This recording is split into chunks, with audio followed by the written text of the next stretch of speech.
Welcome to the Farmers Union Insurance Pregame Show. I'm Lauren Hill, joined here by Ken Oda and Edward Nieman, and we are so excited to talk about the game tonight against the Austin Bruins, our second game of the series. So, Edward, you spent last night up there. Obviously, the Toros won 5-1. What was the atmosphere like up there after the game? Yeah, I think it was actually a really big road win for the Toros. You're talking about an Austin team that came into this game undefeated, second place in the division. Austin fans showed up and showed out. It was loud, especially early. Toros did a nice job getting on the board early, taking the crowd out of it, and really controlling the game from the late first period on until the final horn. So a really good win for the Toros, and of course that sets them up in good position tonight to go for the series sweep. And what do you think the crowd's going to be like tonight there? A little more rowdy than usual, or? Well, I expect more of the same. I'm not exactly sure how things go here in Austin. It's my first trip here, but what I can tell you is that this Austin team is a very competitive team, a very physical team. They're going to come out and really want to split this series with the Toros and avoid a sweep, especially as they fend for a top spot in this Central Division that just seemingly continues to win. And so I think, at least on the ice, this play is going to be another really tight game and another really physical game. Super exciting. All right. So we're going to start off today with the Farmers Union Insurance recap of last night. If we lead into Edward talking about this. Yeah, Lauren, and like I said before, it is a really good game all around for the Toros. A really nice bounce back game as well, coming off of two losses at the showcase, or at least to close out the showcase. A nice bounce back victory here on Friday night. Ian Spencer, he was the one who broke the scoreless tie late in that first period. Really nice breakaway goal. John Small and Adam Mahler credited with the assist, but a beautiful feed from Small in transition in the neutral zone. Spencer was able to finish that one off, get on the Toros with an early lead going to that first intermission. And the second period is really where the Toros started to pick up. Jesse Uhala nailed a goal in that top right corner of the net. And that was his start of the year. So he continues what has been a really hot streak for him. Like we mentioned prior, he notched two goals in that national game. So that was his third. And then under 5 minutes later on a 5-on-3 power play, Jesse Uhala found that same spot in the net, giving the Toros another goal to extend that lead. Assist on that one coming from O'Hannison and Spencer. And then about 40 seconds later, the 5-on-4 power play was Leo Tabulis who added the third goal of the period to give the Toros a four-goal lead. And then Austin, they did get one back early in that third period as they tried to chip away at that lead. That one coming courtesy of EJ Paddington, his sixth of the year. So he continues a hot streak. Definitely another player on that Bruins team to look for, especially tonight as they try to claw their way back for a series split. But the Toros restored that four-goal lead in the third period on a power play. In the waning moments of the game, Billy Batten sealed it as the Toros defeat the Bruins 5-1 and get their first Central Division win of the year. Edward, I thought that was a huge goal by Spence to get the offense going as well. I think momentum-wise, after getting shut out the last day of the showcase and really the last two periods of that game against El Paso, if the Toros had got down 1-0, maybe it's a totally different game last night. So that first goal by the Toros was a huge momentum builder to help really get the night going.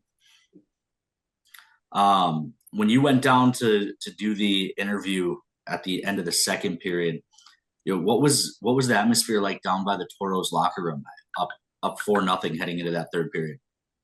I think it was great, but I think also there was a sense that they just wanted to finish the job. Coming off of a couple rougher nights, I should say, especially in the offensive department. I think it felt good for them to get on the board and to have a commanding lead, but definitely the sense in the locker room, or just around the locker room, I should say, is they just wanted to protect that lead and get the win, and they did so. And I think we saw that in the third period, maybe not notching a goal early in that period, especially coming off a second period and where goals were just plentiful. I think they did a nice job laying back, protecting that lead, and getting out of here with the win.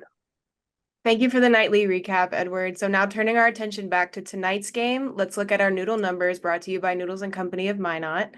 Minot's current record is 2-2-0, as Austin's current record is 4-1-0. As of last night, our goals per game has increased to a 3-goal per game, as well as the Bruins are at a 3.6 goals per game. And that's what we talked about yesterday on the pregame show, the wild swings, right? When the sample size is this small. Toros put up 5 last night. That jumps their average quite a bit.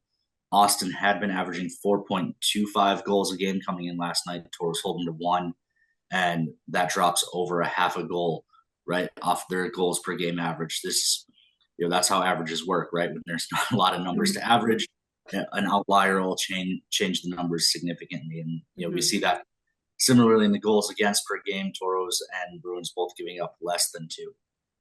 Yeah, Kenny, we talked about the good goaltending for Austin, and I think it sounds crazy to say, especially following a 5-1 victory, but I still feel like the game last night was somewhat won on the margin, as the Toros only outshot Austin 31-28, 3 of which came on the power play. So, I wouldn't be surprised that Austin reverts back and has another good goaltending performance tonight. The Toros are just going to have to continue to do what worked for them last night, and that's just shoot pucks towards the net and find a way to hammer them home. Yeah, I agree with you that the game's total numbers were closer, but really you look at the first 2 periods, Toros were outshooting them 27-20 through the first 2. You expect a little bit of a pushback in the Toros to go in a little bit of a shell, and that's maybe why the shot advantage flipped in the third 11-7 in favor of the Bruins to make the overall game total not look that bad. But still overall, I think Toros, at least through the first 40 minutes, mostly controlled the play.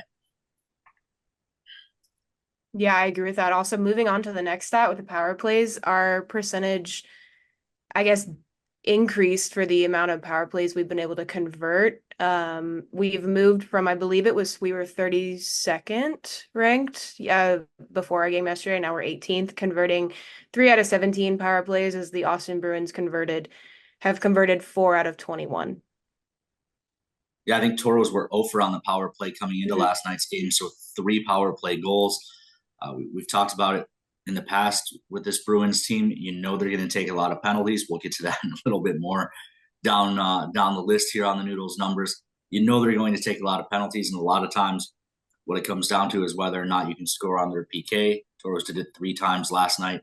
We'll see if maybe that leads the Bruins to playing a little bit more cautious game, which is typically not their style tonight. Yeah, Ken, I think it'll be interesting because, there's also a balance too. Like, Austin wants to come out and be aggressive, but they also don't want to get too over aggressive and still play a balanced, level of hockey. So I'm interested to see kind of where that stands, especially in the first period of tonight, as Austin really wants to get their get back. And I think special teams is once again going to play a big role in the Saturday night game. Very true. Also, continuing with the penalty kills. So our stat stayed the same from before last night. I mean, obviously we have more to add to it, but we still have 100% percentage, but the Austin Bruins lowered their percentage. We were equal yesterday. They just had 10 more opportunities for penalty kills. But their stat has decreased to about 86%, making them have a stat of 19 out of 22. Yeah, and you look at that 19 out of 22, 3 power play goals allowed. That's all 3 last night. So their penalty kill had been clicking. But maybe they hadn't seen the same skill level as the Toros bring on the man advantage. So the Toros, you knew they were going to break through eventually. Bruins catch the brunt of it so far.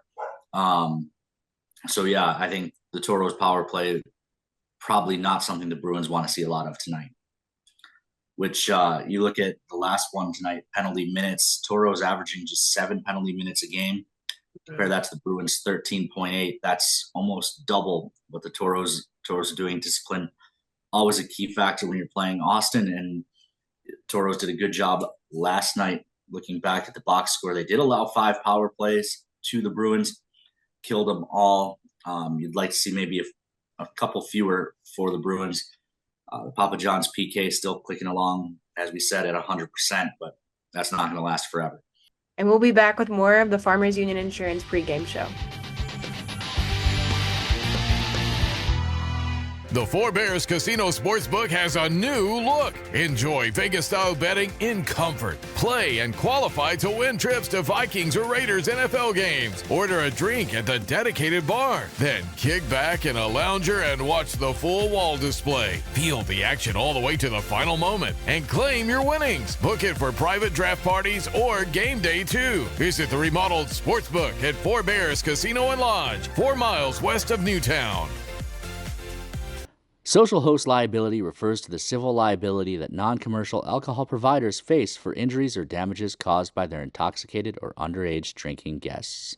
This message brought to you by the 1st District Health Unit and the Minot Minotauros. Welcome back to the Farmers Union Insurance pregame show. It's time to do our Minotauros Booster Club players to watch, so I'm going to give it to Ken to start off with his player of choice tonight. Tonight, I'm going with John Small. He didn't have any points last night, but I thought he had a lot of chances that just didn't quite go his way. We saw him score on day one of the showcase. I believe he scored the next night as well. So I think Smallsy is a guy who has been in the right spots all season long, and I look for him to get back on the board tonight. Yeah, again, and for my player, I'm going to take defenseman Adam Mahler. I think the type of play that we're going to see out of Austin tonight is going to be really aggressive, especially out of the gate. I wouldn't be surprised that they get caught in the offensive zone a little deep, and there's a couple opportunities for Mahler to find some guys down the ice. 2 assists last night, and I don't want to give away some of my over-unders, but I do think defensemen are also going to be a big part of this game, especially weathering that early push by Austin right out of the gates. It's time for our keys to the game, brought to you by Home Key Group. So, Ken, what are your keys to tonight's game against the Bruins? Starts with weather the storm. Edward alluded to it when talking about Adam Mahler. I expect the Bruins to come out angry and hungry after last night's game. So I wouldn't be surprised to see a big push from them early, get through that. Then my second key to the game would be pick corners. We saw a lot of space for the Toros in the offensive zone, especially on the power play. They were able to find spots in the top corners in the net. It looked like, I don't know if it's, it was our first look at their goaltender, but, if that's a place he's consistently beatable, I think the Toros have shown, at least last night, that's a place they can consistently shoot. So I would continue to shoot for the corners. And then a 200-foot game. I thought overall, I talked about it during the Noodles numbers, the Toros did a good job controlling the first 40 minutes of play, outshot the Bruins 27-20 through the first 40 minutes of that game. Continue to do that, play good defensive hockey in their own zone, transition well, and then put up goals like they did last night. Yeah, Ken, and going back to your first point, I think weathering the storm, this Austin team we saw last night, and we've seen it just in prior matchups, a big physical team. And if you can really show that speed advantage over them, you can tire them out as the game goes on. So if you're able to weather that early push that they make, I think the Toros will be in a really good position, especially in the late stages of this one, to come out of here with 2 wins. Yeah, that's a good point, Edward. We've seen it against Austin in the past. The Toros' speed over the course of a weekend, Friday, is usually the closer game of the two. Fatigue from chasing the Toros around last night, we'll see if that sets in for this Bruins group. Of course, rosters are still a little bit bigger this weekend. I think everyone has an extra body or two still around, so maybe a few more roster moves, a few fresher bodies in the lineup for them. But yeah, the Toros' speed definitely wears on the Bruins over the course of a weekend. Thank you, Ken and Edward, and we will be back with more of the Farmers Union Insurance pregame show.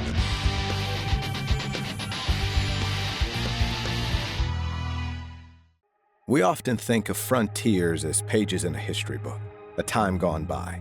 But even in this modern world, there are new frontiers to conquer. Whether you're tending the land to grow a better tomorrow or growing a business for new opportunities, the work you do powers the world.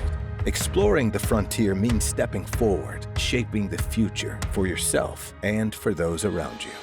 First International Bank and Trust, helping you live first, one step at a time. Since 1977, Northwest Tire's been your partner on the road for over 40 years. People have put their trust in our quality brand tires and expert service on the roads and in the fields for work, play, and travel. Northwest Tire, keeping you rolling down the road. Minotaurus fans, it's time to take out your phones and pull up the Taros mobile app for your chance to win prizes throughout tonight's game.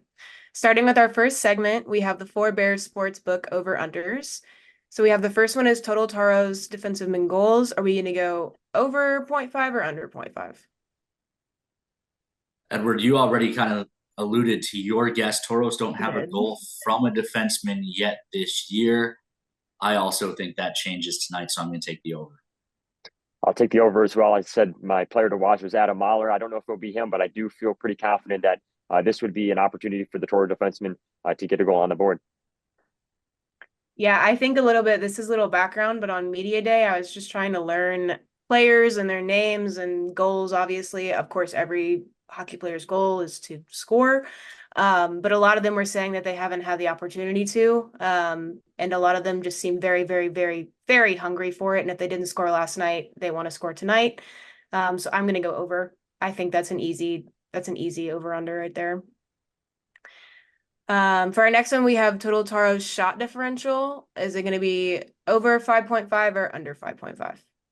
I'm going to take the over on this one. I think what Ken was talking about earlier, as far as this weekend wears on, fatigue becomes a major player in this series, and I think especially against an Austin team who is a little bigger and more physical. I think this game will start to spread out as we get down the stretch in this one. So I'm going to take the over on shot differential.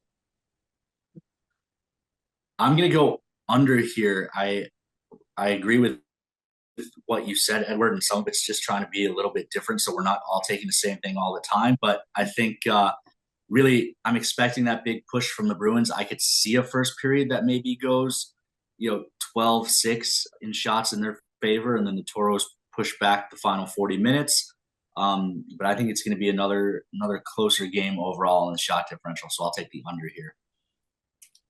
Honestly, yeah, I'm going to agree with Ken. Sorry, Edward. I just think with watching the game last night, obviously we came out on top, but the shot differential wasn't too much of really a huge difference. But I think the Bruins are going to come out tonight just angry, and are going to try to take as many shots on goal as they possibly can.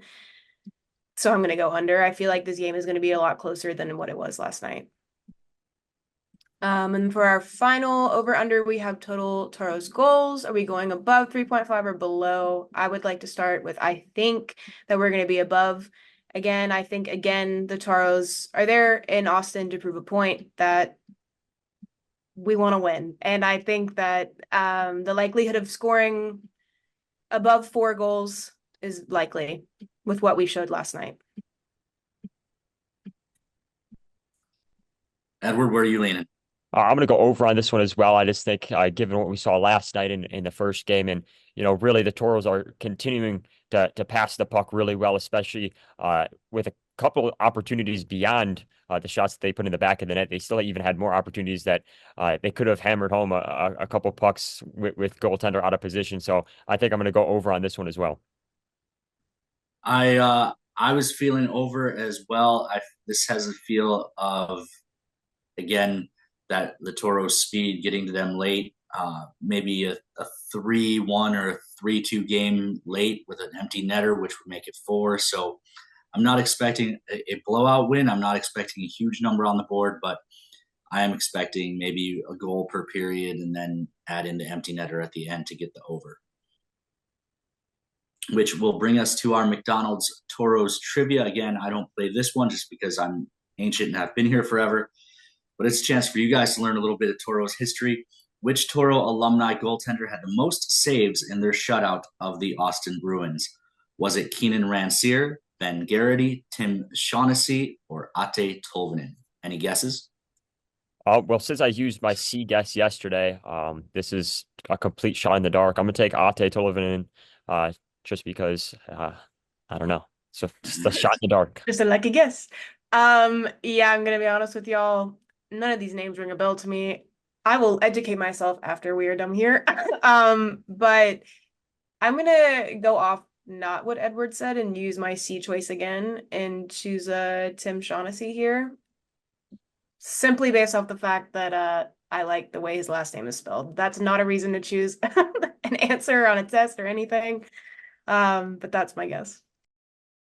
All right, so there you have it. There's their guesses, fans. You make yours. Get your guesses in the Toros Hockey mobile app. Get yourself a free lunch, and of course, play the Four Bears as well. Get that stay and play package from our friends at Four Bears Casino and Lodge. And that'll do it for the Farmers Union Insurance pregame show. After the break, the puck will drop on tonight's game in Austin.